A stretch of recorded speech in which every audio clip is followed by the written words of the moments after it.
So the last time that we met, right, we were looking at Tall Huss from Homelight, and Yes. that was a company that Asim was interested in working with. If I remember correctly, it was the strategic partnerships area of the business.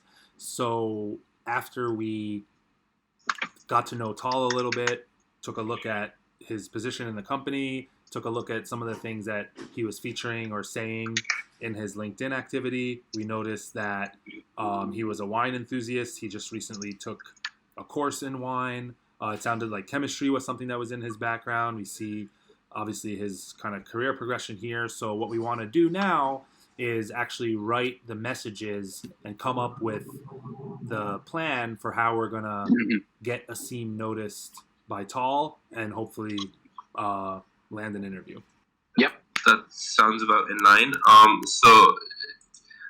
I did have a couple of questions as thinking about how to start the email off. Steve, I noticed that in kind of the video that you shared and in other approaches that I've seen from other people, they kind of lead with the punchline, and they don't necessarily, have pleasant pleasantries in the start. Like there's no "hope you're doing well, nice to meet you," blah blah blah. It's usually like punchline first, and then more about why you're reaching out. So I'm curious about your thoughts there. Like if I'm leading with something around winemaking skills, should I start with that, or should I introduce myself first and then dive into it? Yeah, that's a good question. I personally like to lead, if possible, with like a direct quote from the content that you're referencing. Because the number one thing you want to do is create and maintain attention and curiosity. So as soon as somebody sees something like, "Hi, nice to meet you, my name is," it's just like me personally, and what I've seen people do is they'll, especially if they're reading it on their phone, is they'll just thumb up real quickly to see how long the email is before deciding if they'll continue reading. So you really only have one sentence to see if they'll bother reading the rest of it. I see.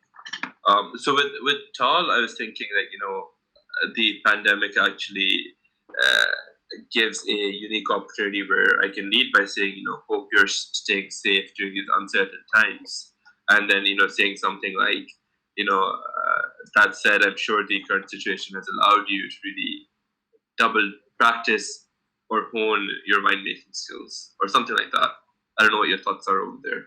Yeah, I mean, I would personally avoid the leading with the "hope you're safe" kind of thing, because I feel like in all likelihood that's a message that's been heard a dozen times at this point, so it'll sound more of the same and it won't sound unique. So I think it would put you on a less strong initial footing. Now if you did want to sort of incorporate that, you could use humor to combine the fact that in sort of one sentence, you can combine that with, I assume that you've been busy formulating new red wine blends with all this extra time spent at home. Yeah, exactly. Right? Like that way, if you're gonna take that approach, you're taking it in a novel way that also immediately ties into something that you could only know about him if you did more direct research. Got it. That's kind of what I was going for in terms of kind of combining the staying at home with, the incorporating the winemaking component there. But then you're saying that my first line should very much just be like, I'm assuming. I hope you've been enjoying. Is that better than I'm assuming? You've been enjoying experimenting. I hate using ings back to back. Enjoying experimenting. That's probably not good.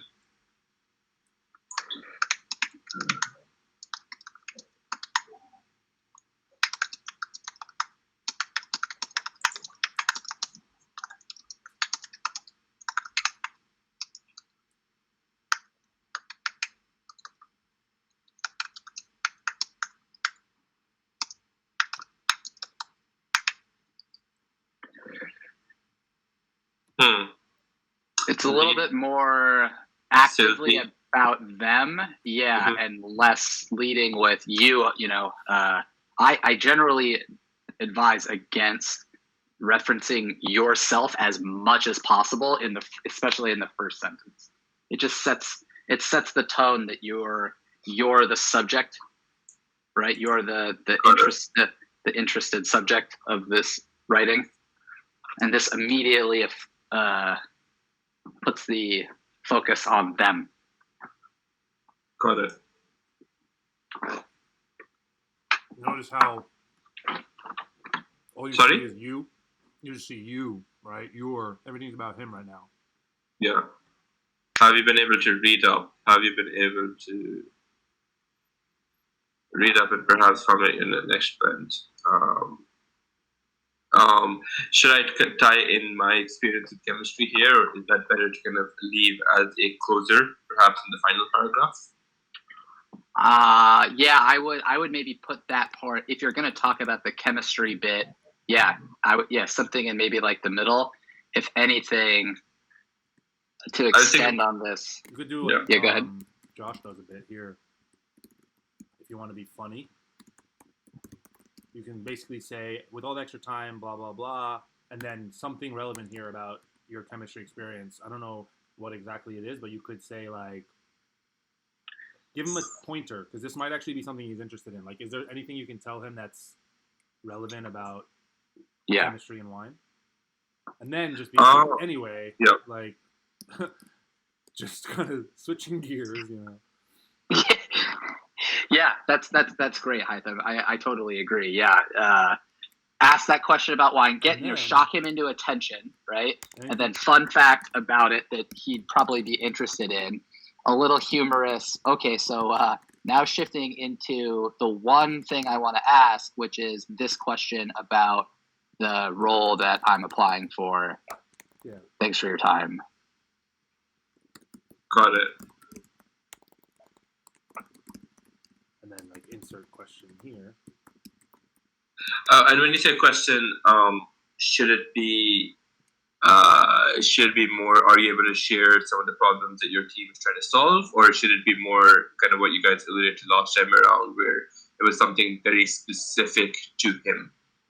Yeah, I think you should assume, you think of a specific problem that you assume they might have, or a question that he can answer, so that he doesn't have to think. Like if you ask a question which was, what are some of the problems? Well, then he has to think about, do we have problems? Okay, what are they? Which one should I answer, right? Instead, just remove all that friction by asking a clear question that he can answer pretty directly. Like there shouldn't be a lot of open-endedness. He could answer it open-endedly, but it should be a pretty like clear ask. Got it. Okay, that makes sense. Cheers. And then closing out with just a question. There shouldn't be an invitation to. There shouldn't be beyond the question. There shouldn't be an invitation for him to kind of respond. Like there shouldn't be an let's get on the call. Correct. Yeah. Yeah. Correct. And then the second email assumes he doesn't respond. That's why I was confused about the drip campaign. You want the assumption to be that he's not going to respond, and then what's my next email going to be? Yep, both. So you're going to have a set. Sorry, you can't hear me. You're going to have 2 emails ready for if he doesn't respond, and you're going to assume he's not going to respond. But then you're also going to have 2 or 3 messages ready that are your objection handling or canned responses. So, for example, he could come back and say, like, thanks, this is really cool, you know? He could come back and say, feel free to, apply here. He could come back, he could say a lot of different thing. We got to figure out what that is and then write them. Isn't it better to be reactive over there, as opposed to, I guess, what's the upside of being, accounting for all the permutations? it makes a ton of sense to kind of get that drip campaign going for non-responses, because that's going to happen a lot. So you can kind of repurpose those templates. But in terms of how he responds, it could be like just apply directly, or it could be send me a resume, or it could be, oh, let's chat more. Yeah, it's So just another level. It's just kind of like a more advanced level of doing this type of prospecting, because um, the more ready you are for his response, the faster you can reply and not overthink it. And if you come up with two or three replies that kind of like scientifically work really well to combat whatever objection, quote unquote, or next step he tries to introduce, it'll just make your life a whole lot easier as you're going through these. got it. Okay. That makes a ton of sense. And then just one question I had, like, are you suggesting actually uh, including the second sentence as like a humor play? The second paragraph, sorry, which is anyway, that's called an awkward transition. It depends on what you say here. So, what if you're gonna say something here that's seemingly random, then you'll want to transition. Like the best ones that I've seen are the ones that put something random, but it's actually not that random. So, for example, we sent out an email one time. I'll show it to you. I sent out an email to this guy Nate, who worked at a company called Literati, and what I said to him was, Nate, and I didn't. This actually, the "Hope You're Doing Well" thing. It was so early in COVID that it didn't matter, but now that's basically a sign of give me money. Hope you're doing well. Now buy my stuff. So I sent this email, and it was like, hey, acknowledging that this email is coming out of nowhere, right? Desperate times. This was March or April 9th. I made up for the "Hope You're Doing Well" because I basically threw in a random thing. I hope you're doing well and shipping books, because they're a publishing company, faster than the Clemson running back, because he went to Clemson. And I actually have a personal experience because I used to use number 28 and I actually forgot his name. So I Googled it and I was like, oh shit, it was CJ Spiller. I used him in an NCAA football game and I miss it because that game's not around anymore. I know that he's going to understand what I'm talking about because I can tell from his profile that he's into this kind of stuff, right? Nothing to do with anything, but it is kind of connected because it's books, blah, blah, blah, right? Anyway, that's called an awkward transition, right? And he basically said, how can I not respond? Sure. I don't need him to like buy in. I need him to be asking me questions like, can I elaborate? Like blah, blah, blah. Like, and open up the conversation. Like that's the goal of this email. So whatever you put here, if it ties into affiliate marketing at Homelight, awesome. If not, that's okay too. But we can come up with something clever together that we write here. Got it. What was your fun fact? Sorry? What was your fun fact? It was more that I can just throw something out there about like I did work on a project on winemaking in chemistry.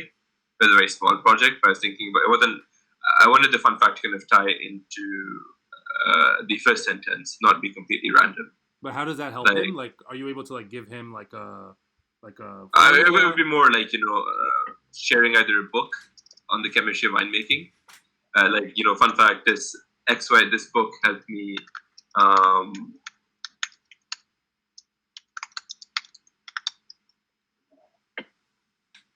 So you're suggesting replacing the fun fact with that question, a second question? I mean, I'm just throwing out things that you can put in there that will allow him to respond. Like, even if he sort of blows off you, he might be more interested in talking about wine than the role or something. And this might be something that you keep for, I can comment on that. This might be something that you use in a follow-up, right? If you don't have anything to lead with, that could be something that you lead with. Mm-hmm. I like that. Asim, going just down I just want to finish the road of the book or whatever the thing is. So, Is there a tip that you can give him, or a formula, or a recipe, or some sort of like I can share a book, which I what's actually. special about the book? Sorry. What's special about the book? It goes very deep into the chemistry of winemaking, and Do a it's lot of something people that know? one of our professors made us purchase. Okay, a lot of people Um, know about it, Sorry, and a lot of people kind of know about it. if he's a winemaking student, then he probably should. What's the But book called? Sorry, I'm asking quick questions. I just want to go through it quickly. What's the book called? sure, I mean it's called the chemistry and biology of winemaking. It's not a fun title, nothing exciting about the title, but um,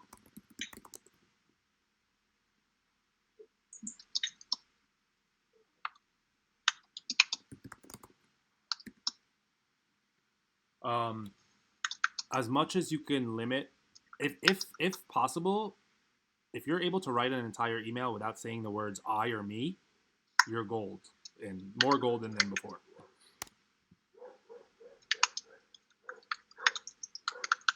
Cool. got it. So Stephen, what you're writing, is that the substitute for the first email? I'm following. I'm probably writing like a follow-up email here. This is not the subject. What I would do is you'd be emailing within the same thread. Yeah. So Sure. it'll pop up with the same subject before. Insert quote. Asim, did you like? You probably didn't write a review or anything on this book, right? Sorry, I didn't catch that over the typing. You didn't write a review for this book or anything like that, right? No, I did not know. It was just like a resource for that one course we were doing. All right. What college did you go to? What university? Northwestern. Sorry? Northwestern University. Got it. And okay, so what was the class like called? Like, what was it again? It was a chemistry of food, and they included winemaking as one of the things that we talked about.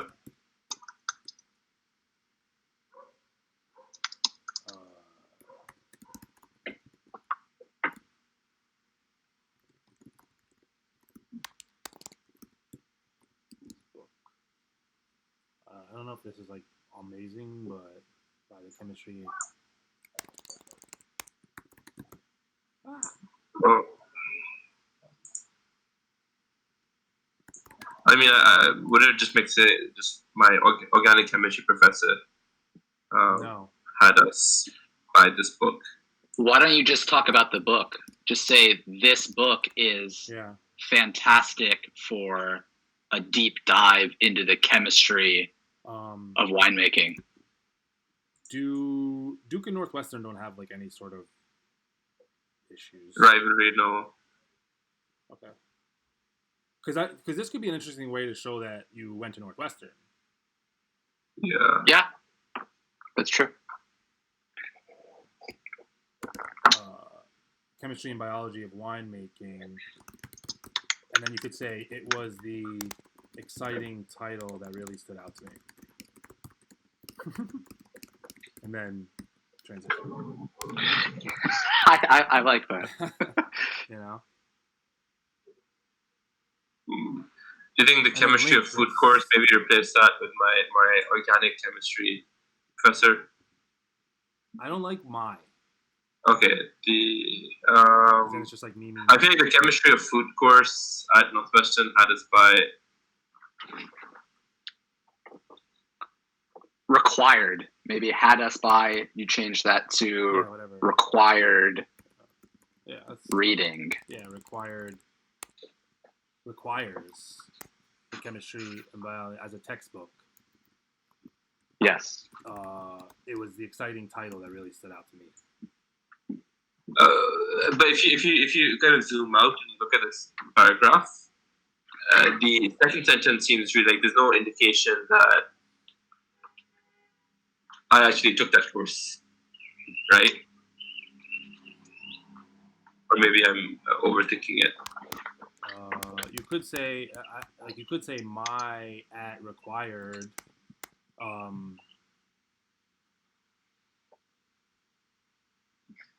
or like my chemistry professor at Northwestern had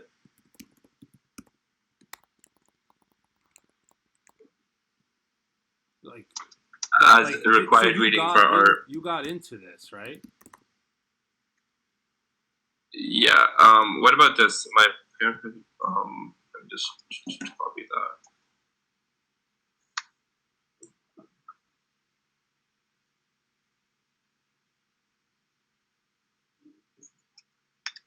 What do you think of that, Steven, so far? Like,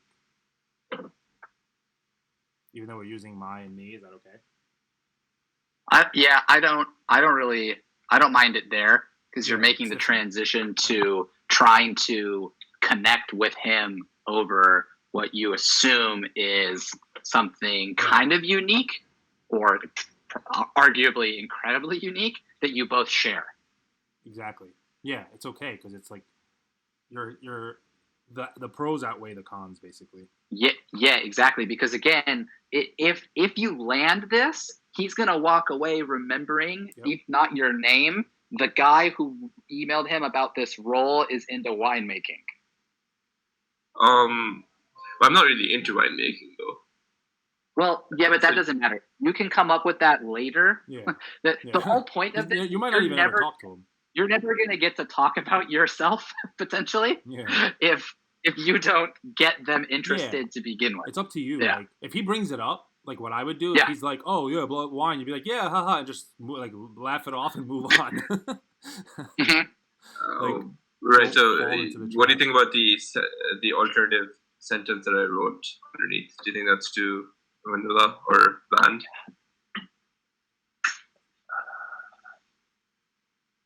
I'm sorry. Are you talking about which of the two options do I prefer? The one that you just highlighted, or the one above it? Mm-hmm. Yeah.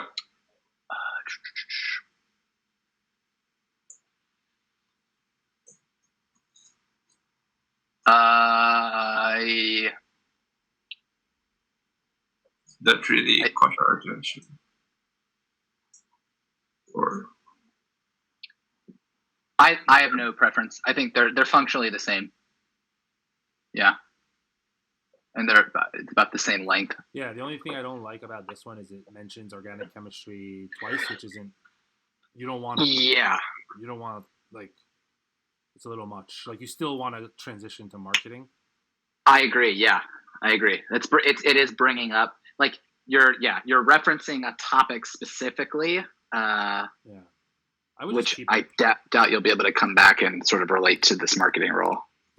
I would just keep it simple if possible. You could say if you want, like, you could take out got me into, but I just feel like it's a good way to create common. I mean, that is how you got into it. Whether you're an enthusiast or not, you kind of were introduced to it somehow, right? What's the question? What's the angle we're going with? That's the crux of this. Steven, do you want to lead that part for now? Sorry, what is the crux or the angle of the awkward transition sentence that we haven't built up anything of, or? Yeah. Like, what are we asking him about? Like, what, how are we going to finesse the last bit? Right. So, the awkward transition, I would say, that's an awkward transition. What I really wanted to get your advice on. Yeah, that's great. Insight about something like that is insert something specific to language in job description. So what we went over in that video, right, was like how can you would take a look at the fact that you would need to work cross-functionally with some other team, or you need to have a demonstrated history of some sort of deliverable, right? Like, think about how you're basically pitching yourself by asking him how they do it, right? Because the idea is if he answers that question, right, you're already going to show that by asking a good question, you understand the nature of the work. So that's big in your favor. 2, if he answers the question, then you can build on top of the feedback that he gives about how you've done something similar or different. It doesn't matter. You could go either way, but you'll know how to respond to his answer because you know the subject matter. Got it. Yeah. Okay, that makes sense. And then just to confirm, the third paragraph will have So let's an write additional it. question. Let's write it. Let's actually do this. Let's finish the. Yeah. What is the advice that we're asking for? Because the question Yeah, we're let's do asking, Asim, has a lot to do with that. So let's do that first. Can you pull up, Asim, the I do. that I'm whole- going through it. So this is the JD. Oh, gotcha. Yeah. By the way, Asim, if you want to take this out, we can. Do you want to? Which one? This one? No, that's fine. That's Okay, fine. cool. I'll probably go through this again later today and then tweak it if I feel like there's need to tweak it and then run it by you guys. Okay, I think for now. So this is another thing that happens a lot. Feel free to tweak it as you wish, right? Mm-hmm. What I wouldn't tweak is adding more words or like changing the way things are ordered, right? Mm-hmm. Or the way things are phrased. Like it's like there's a formula to all of this. So even something that seems like a small change might completely change the entire like effectiveness of the message. So just be careful as you're going through it. I'd rather just finalize it now than like make tweaks later and just get it out. Like it should only take us 10 minutes, 15 minutes. The only reason why this is taking longer is because it's the first time. It's a learning experience. We're doing it with you step by step. But the longer it takes you to write this email, the more complicated it's going to end up being. And he's not going to understand what you're saying, basically. So the idea here is to not overthink it and just like hit them with the message that you're trying to get, you know? Got it. So it's not so much a question that I have around the role. It's more, I'm trying to think about, and maybe alluding to COVID is a dead push, but I'm trying to think about how the impact that COVID is having on their ability to find strategic partners. Simply because that was a pain point that we were running into in the final few months at Airbnb, is that any brand that we wanted to partner with had fires that they were trying to put out. So I don't know if that's the logical question. That's the most relevant question to ask, in my opinion. I love that. Yeah, I love that. Yeah, that's great. That's great. But I'm trying to learn more about the types of partnerships that they're doing. There's not much on their website when I looked last. To see if I can kind of come up with something more specific than that.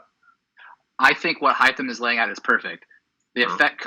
This is the question: effect COVID is having on building strategic partnerships, and then you immediately say, at Airbnb, we saw this was happening, and that's it. And then you're like looking forward to your response and any suggestions on a good white wine. I don't know, something like tying that back again memorably, but like short and sweet. You have a great question that you like very genuinely and authentically already have that you want answered. And then you're tying it quickly back to at Airbnb, boom. So you worked at Airbnb, you faced that similar situation, and that's why you're curious how it's affecting them there. And then in your signature, you can be like, I'm Asim. Look, now, hey, it's about me looking for a role in like.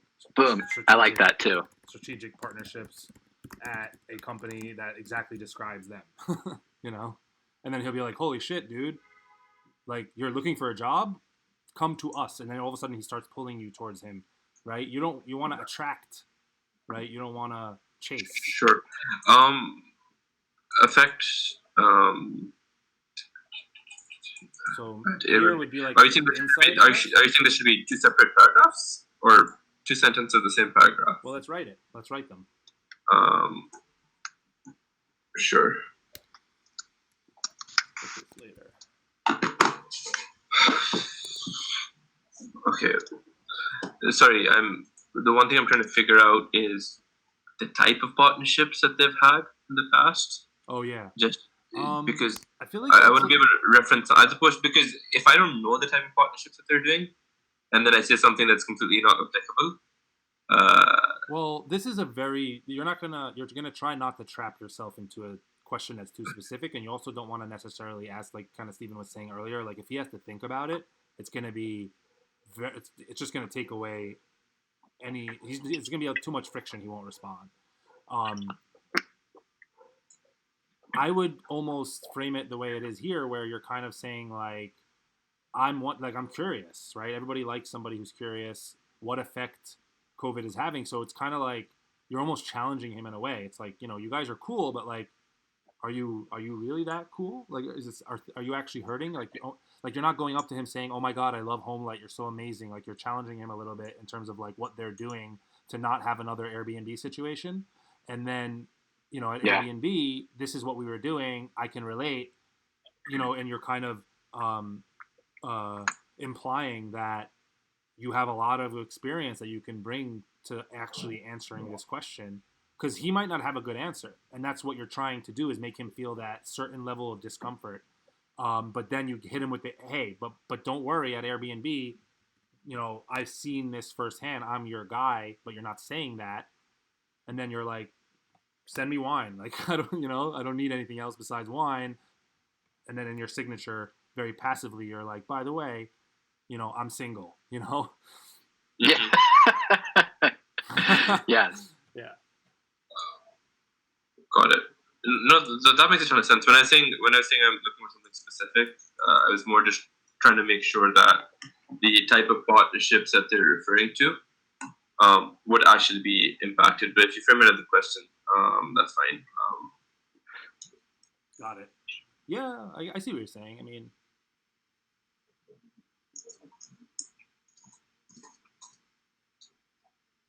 yeah, I think this is a great email. Like, he's gonna look at your signature and like the best emails, right? The best responses I've ever gotten, Asim, are the ones from people that are like, "Holy shit, I see what you did there," and he'll respect it.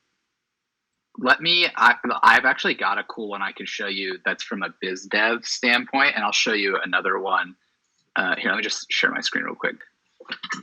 So this is a cold email from somebody reaching out to me using the same tactic now that I love so much. So this was the subject line I get in my inbox. Like, okay, yes, I did just recently comment on this post. What does this person want?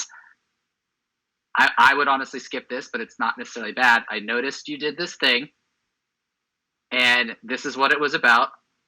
And I know he mentioned this competitor, and I looked at my notes in our CRM, and I know that you're using it. As a matter of fact, you even said a month ago that you're not willing to switch.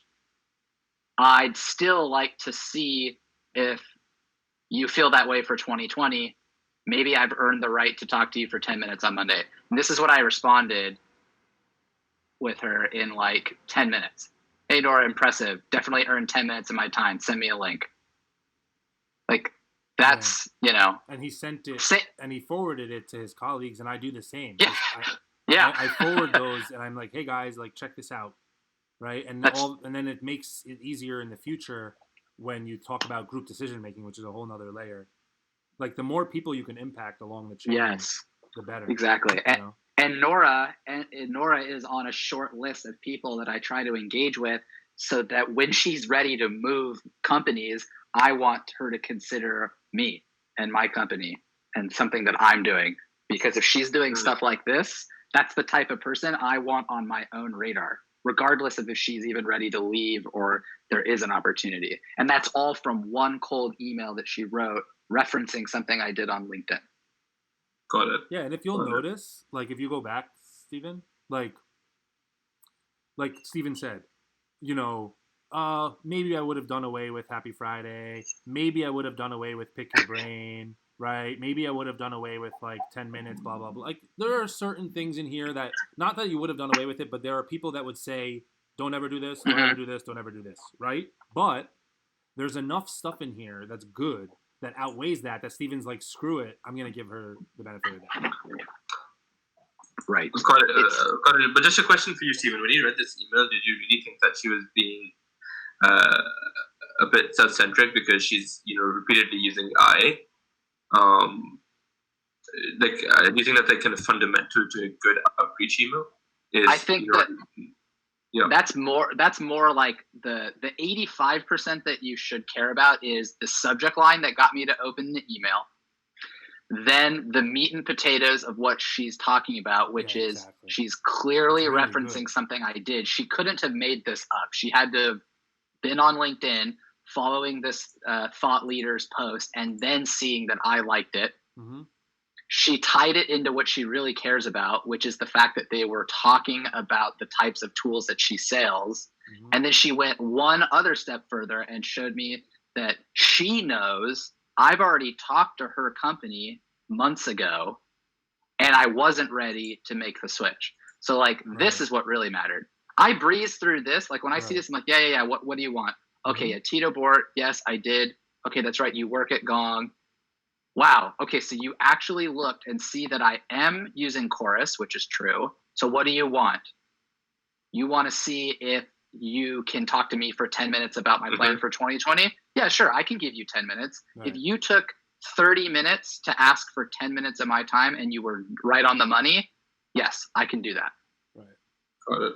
And another kind of point about that, like as we're going through this, is like she's lucky because Steven gave her this like, fodder for outreach. Like the fact that that he liked this thing and that he likes things often and that you can go into his profile and you can see all of his activity with Tall, he's not giving us much. Right? But we were still able to come up with this, which isn't like this is like the best we can do with what we have, right? Like had Tall written an article, commented on something, done some sort of like first party sort of content, we could have dove into that and done something more like what she did and messed up a little bit more and used I and me and blah blah blah. But if they're only giving you, so much,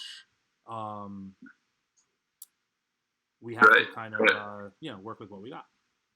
Just one more example, because I have to run here in a couple of minutes. I did this yesterday with somebody else on the fly in 15 minutes. He was looking at this senior marketing manager role at Amazon, and the role doesn't really like give us a ton to work with. Yeah. So what I did is the same thing. We went down, what is the language? Is there anything explicit that we can like lever in talking about or finding someone? So all we really did was pull out this ability to work cross-functionally with these teams. Then I found somebody doing that same like search function. I think I lost her. I found somebody here, Hannah, who has a senior marketing manager role in the New York office. And her profile is even more sparse than Tall's. She didn't give us anything. She has no activity. She has no cool posts. She has nothing here. But we can see that she's gone through and been a senior manager in different roles. So at the very least, what we could do was reference, hey, congrats on 5 years at Amazon. Was impressed by the fact that you've been a manager this whole time. That's what caught my eye. Curious if you can give me some advice. The job I'm applying for said I work cross-functionally with these teams. Has that been your experience? And then like, I suggested going above and beyond, and this is where we tie into the fact that both people are in New York trying to find some genuine connection. And as a thanks, I'd love to send you a seamless gift card so you can treat yourself to one of the favorite restaurants in our great city. Same formula, right? Like get their attention about themselves, 1 to 2 sentences about what the whole point of this email is, short and sweet, but memorable. Walk away. No ask, no 10 minutes, no introduction to somebody else. All she's got to do is say yes or no and how this applies. Got it. No, that makes sense. That makes a ton of sense. So let's finish this real quick. Are we taking this out? Are we putting something on Airbnb? Can we do this in like 2 minutes? Yeah. Okay, let me really quickly. Anyway, What's the deal at Airbnb? How does that do, relate? do you think we should kind of revert to? I guess I can't go back since you made it. Do you think we can revert to anyway? As opposed to making it too corny, just what I really wanted to ask, what I was really curious about, or what I really wanted to get your insights on. Or do you think it should be like this, and then gonna lead into this paragraph here?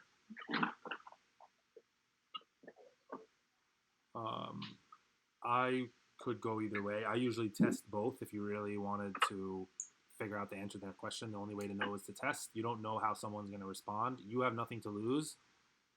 It's not that like egregious of a statement, so I wouldn't overthink it. It's up to you. It's up to you and what you're comfortable with.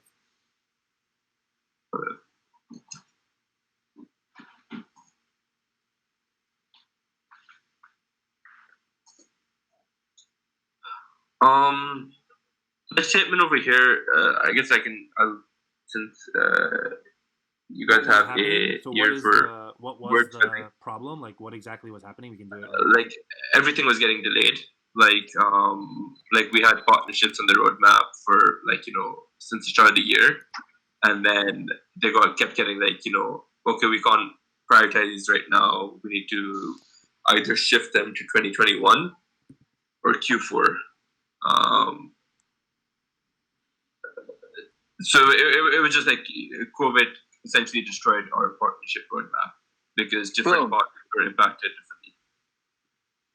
COVID, I would use that exact language. At Airbnb, COVID essentially destroyed our roadmap because of forced delays. Boom. And then that's kind of the reason you got laid off without...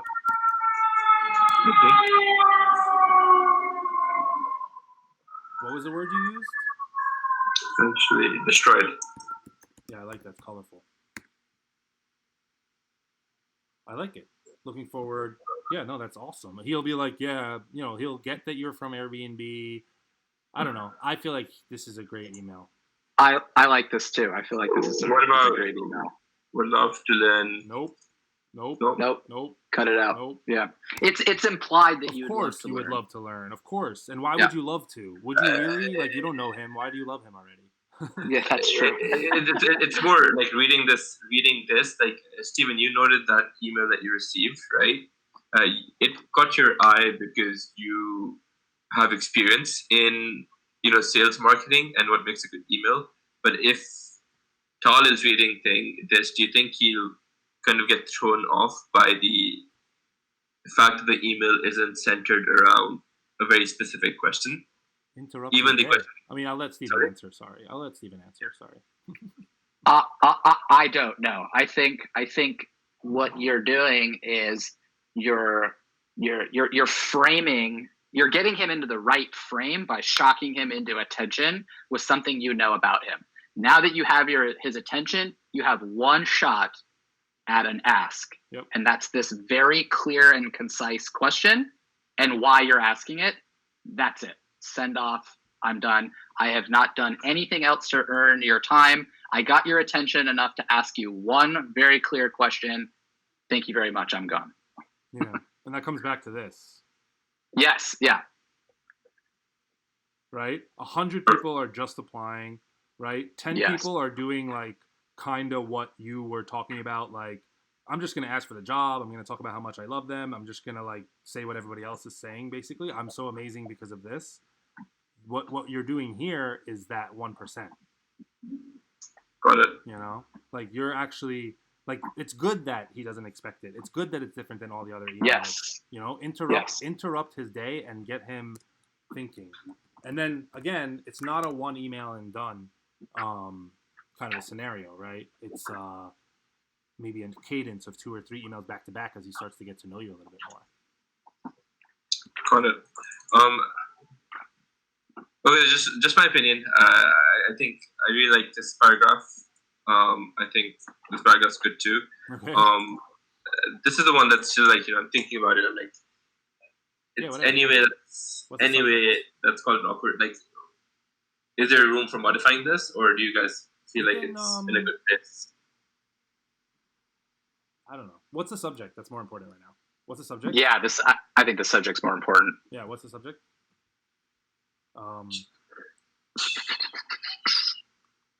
You could do like something like partnerships. Like this is one option. Partnerships, home light, and white wine. Yeah. Right? That's one option. Catches attention. I like that. Yeah. You know, others could be like whatever. Huh? I would just stick with it. No need to overcomplicate it. That's a good, cool, clear, short, attention grabbing home light like subject line. Home light like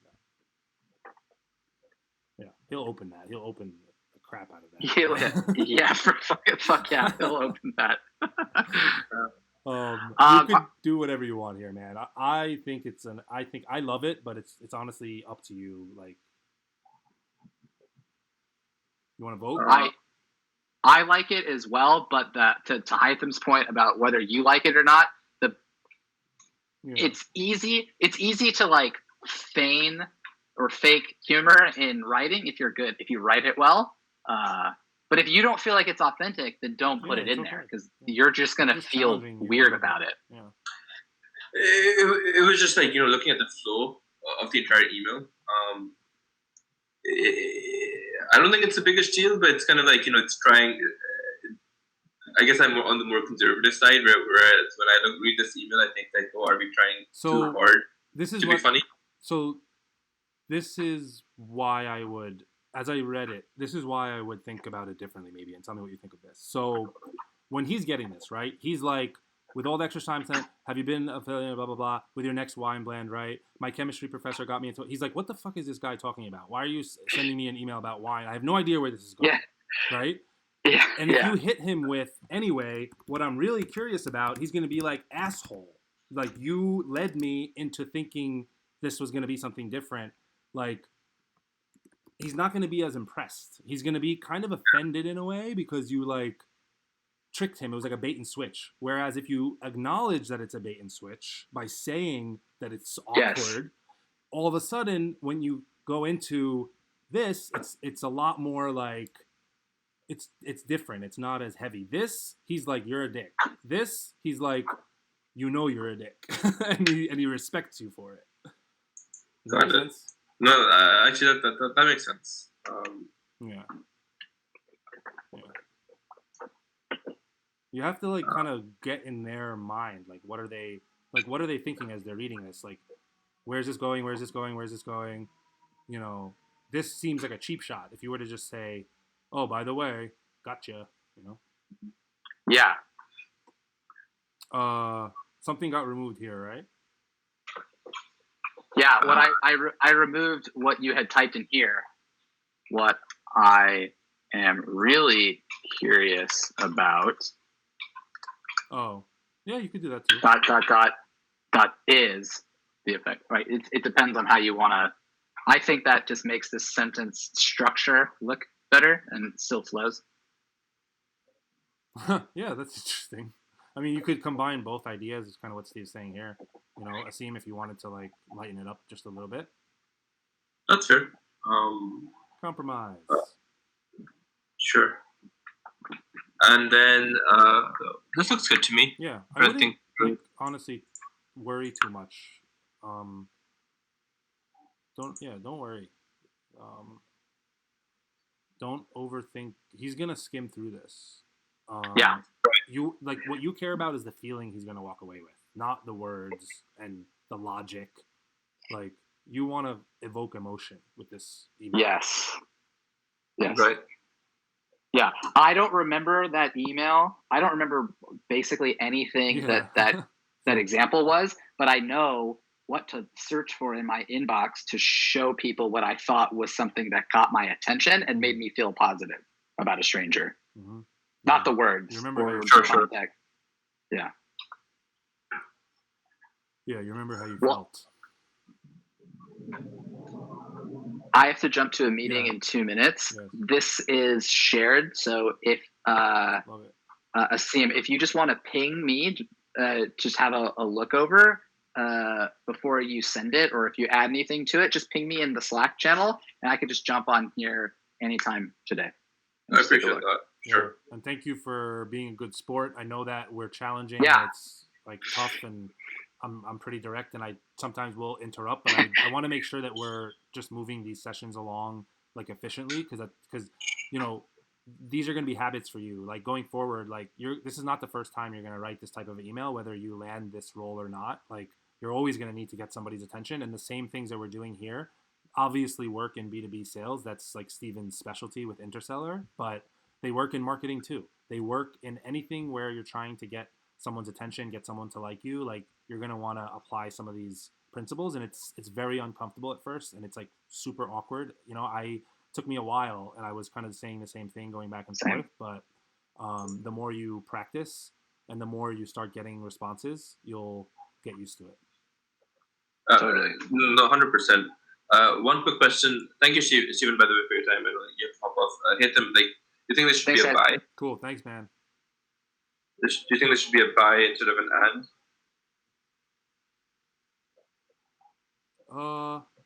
By requiring. Or and required.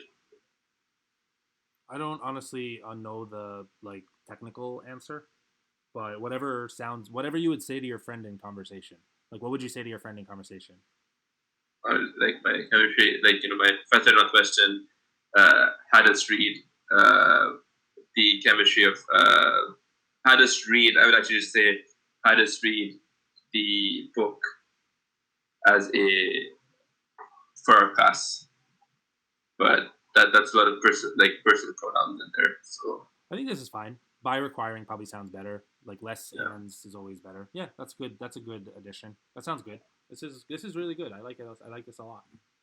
Hopefully you like it too. And if there's anything you don't like, obviously ping us if you wanted to like make changes or comment. But no, I think this looks good.